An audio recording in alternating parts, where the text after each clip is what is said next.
Hi everyone, this is a small snippet that I want to share with you on some price action beauty that you will be able to see. Now, this is the chart of Wipro, and what we're seeing is that there is this red candle, which is the resistance side of things when we are trying to go higher. And when I take a trade from this point, which is 509, and I want it to travel to 527. Now, why it should travel to 527 is a matter of different understanding. That is not the point of discussion here. I want to check what is the resistance within this candle and where will I get stopped to assess where my target can be. So we are on the daily time frame now, and let's now come down to a 15-minute and see if we find any resistance. Now, how are we going to find the resistance? We are going to find the resistance by checking on the fair value gaps. If you don't understand fair value gaps, you can look up the net and you'll find a lot of material. You can also look up at my channel and you'll understand what are fair value gaps. So we don't see any fair value gaps here. Now, fair value gaps is the red. And now using this indicator on the higher time frame, this is what the red fair value gap is. And if you see these green portions, these are the fair value gaps on the 15-minute time frame.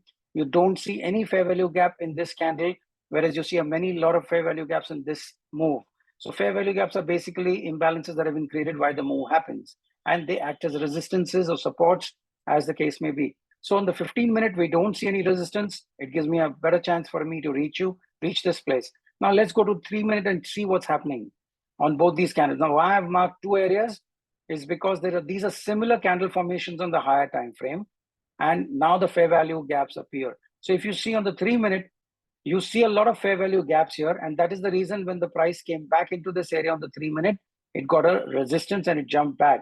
Whereas in this 3-minute, on this move down, we don't see any fair value gaps, so meaning there's no resistance until this point.